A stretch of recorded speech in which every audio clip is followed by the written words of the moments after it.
Selamat datang kembali di kanal ini para pengamat sejati taktik lapangan hijau. Jika Anda berpikir bahwa sepak bola awal dari benua Afrika hanya sekadar mengandalkan kekuatan fisik murni tanpa adanya rancangan akal, Anda baru saja melewatkan salah satu revolusi taktik paling brilian dalam sejarah olahraga ini. Terlalu lama kita dicekoki narasi bahwa tim-tim Afrika bermain tanpa arah. Hari ini, kita akan mengupas tuntas investigasi jurnalistik mengenai bagaimana kemajuan dan kelincahan atlet dari benua hitam berevolusi menjadi sebuah sistem yang disebut kekacauan terstruktur. Sebuah taktik mematikan yang sukses menghancurkan formasi tradisional pakem sepak bola Eropa secara permanen. Untuk memahami fenomena luar biasa ini, kita harus memutar waktu kembali ke era pertengahan abad ke-20. Disinilah semuanya bermula, jauh dari fasilitas mewah Akademi Eropa. Di atas lapangan tanah merah yang berdebu, bakat mentah para pemain ditempa oleh kondisi alam yang keras. Mereka bermain dengan insting, menciptakan gerakan yang sangat dinamis untuk menghindari tackle berbahaya di permukaan yang tidak rata. Kelincahan ini bukanlah sekedar trik sirkus, melainkan sebuah metode bertahan hidup di atas lapangan. Gaya bermain jalanan yang tanpa batas ini perlahan mulai menyusup masuk ke dalam kompetisi resmi, membawa serta elemen kejutan yang tak pernah dibayangkan sebelumnya. Ketika pengaruh kolonial memperkenalkan olahraga ini secara lebih formal, mereka membawa serta pakem formasi ortodoks seperti pola ganda W dan M yang sangat kaku. Para pelatih dari Eropa mencoba menanamkan sistem di mana setiap pemain terpaku pada satu area kecil di lapangan.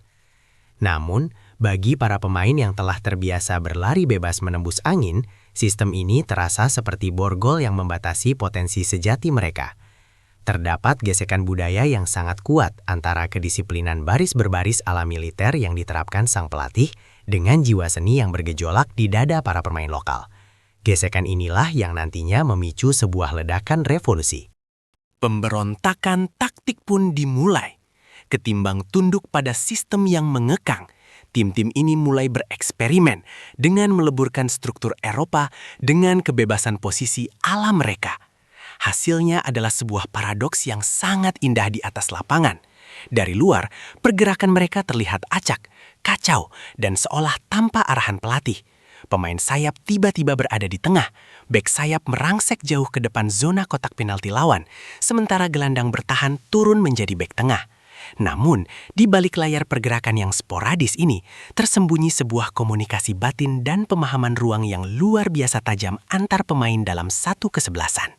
Inilah yang oleh para analis sepak bola modern mulai diakui sebagai bentuk purba dari kekacauan terstruktur. Konsep ini sangat sederhana namun mematikan. Jika Anda sendiri tidak memiliki formasi yang statis, maka lawan Anda tidak akan pernah bisa memprediksi kemana arah serangan berikutnya. Mereka merusak titik referensi pertahanan musuh. Bek lawan yang terbiasa menjaga penyerang tengah, tiba-tiba mendapati bahwa targetnya telah lenyap, digantikan oleh dua gelandang lincah yang menusuk secara bersamaan dari sudut buta. Strategi manipulasi ruang ini menuntut stamina paru-paru baja, sebuah atribut yang secara alamiah dimiliki oleh para atlet ini. Kelincahan menjadi senjata utama dalam orkestra kekacauan ini. Dibandingkan hanya mengadu fisik secara brutal, mereka menggunakan elastisitas tubuh untuk memenangkan duel udara dan memotong jalur umpan. Gerakan akrobatik yang seringkali diwarnai salto atau tendangan gunting tidak dilakukan untuk pamer, melainkan sebagai efisiensi biomekanis untuk meraih bola lebih cepat dari lawan. Anatomi tubuh yang terlatih oleh kerasnya alam memberikan mereka kecepatan akselerasi dalam jarak pendek yang sangat eksplosif. Ketika peluit dibunyikan, intensitas yang mereka hadirkan di menit pertama sama persis dengan intensitas yang menyala di menit ke-90. Tim-tim perintis di era 60-an hingga awal 70-an menjadi kelinci percobaan yang luar biasa sukses. Kesebelasan dari Afrika Barat mulai melakukan tur ke luar negeri, berhadapan langsung dengan klub-klub mapan di Eropa. Awalnya mereka dipandang sebelah mata, dianggap sebagai tim eksotis penghibur semata. Namun cibiran itu perlahan berubah menjadi keheningan yang mencekam ketika para pemain ini mulai menari di atas lapangan hijau. Mereka menekan tanpa henti, membanjiri area tengah lapangan dengan jumlah pemain yang seolah tak ada habisnya, menciptakan ilusi bahwa mereka bermain dengan 15 orang di lapangan. Story utama dari mesin kekacauan ini berpusat di lapangan tengah. Gelandang tidak lagi bertugas murni sebagai pengumpan. tetapi diubah menjadi anjing penjaga yang terus memburu bola kemanapun arahnya bergulir. Strategi menekan ruang tetat ini merusak tempo permainan lawan yang terbiasa membangun serangan secara perlahan.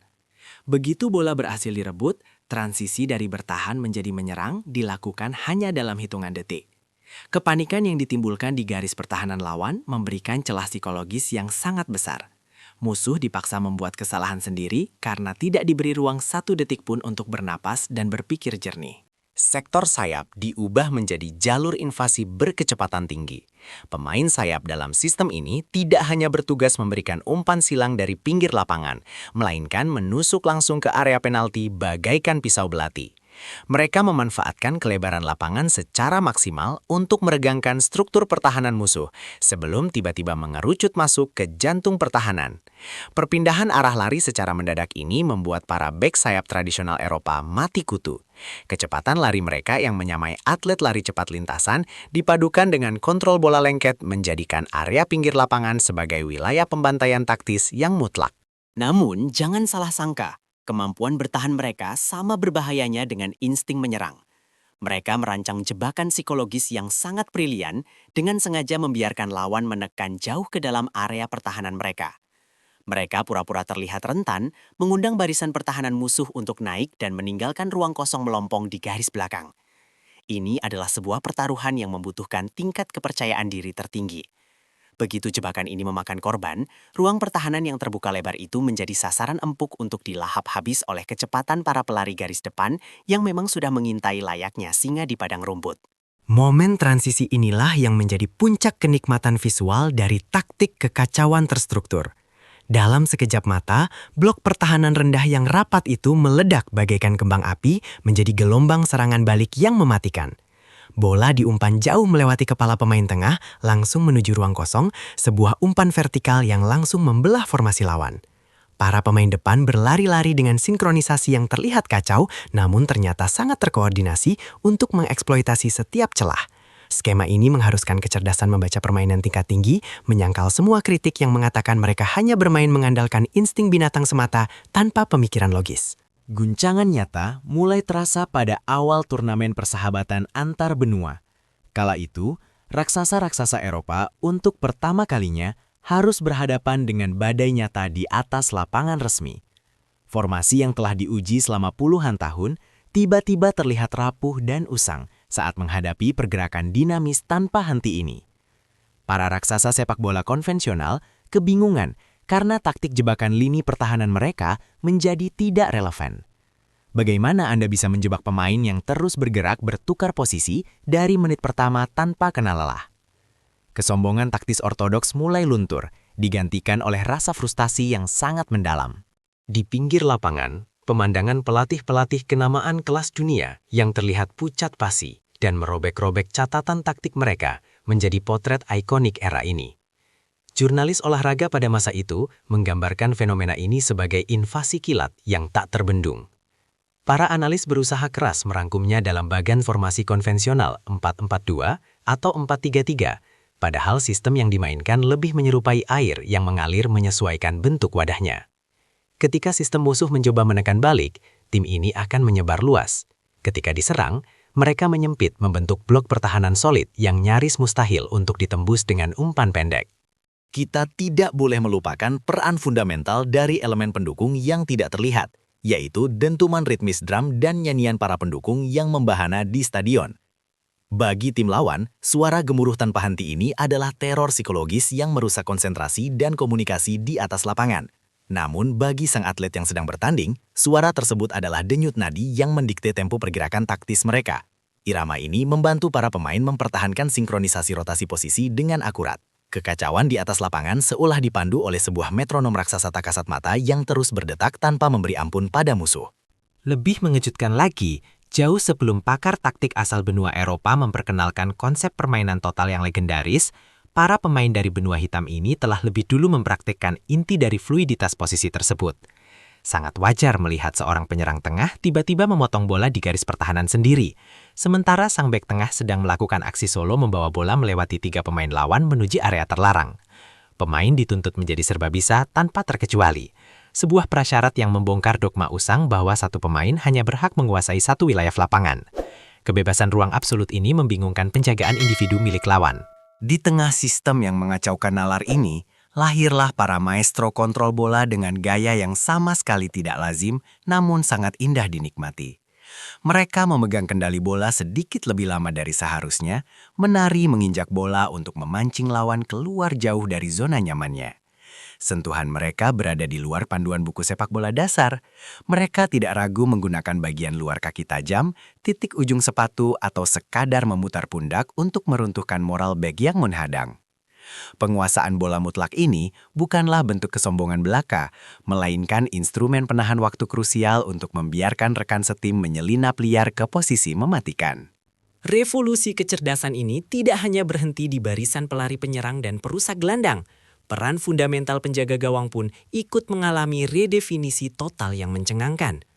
Di saat penjaga gawang tim barat masih terpaku kaku diam di bawah Mister Gawang, kiper-kiper dalam sistem Afrika mulai berani berlari jauh keluar area terlarang, bertindak dinamis sebagai pemain bertahan ekstra, pengatur serangan awal. Keberadaan kiper yang sangat proaktif ini mengizinkan barisan pertahanan utama untuk naik menekan lebih brutal dan menerapkan perangkap jebakan yang sangat ekstrim. Inilah bukti otentik bahwa kecerdasan spasial merata secara menyeluruh di semua lini kehidupan mereka. Turnamen level benua Afrika pada penghujung era 70-an dan awal 80-an akhirnya menjelma pesat menjadi sebuah laboratorium eksperimen taktik yang sangat brutal dan luar biasa kompetitif. Di lapangan berumput basah inilah berbagai filosofi kekacauan terstruktur saling berbenturan satu sama lain. Tim belahan utara yang bermain taktis beradu langsung dengan ledakan tim barat, menghasilkan evolusi konstan penciptaan skema permainan level berkecepatan tinggi yang sulit dipercaya. Bagi pengamat eksternal awam, pertandingan ini mungkin terlihat terlalu mengandalkan otot keras semata.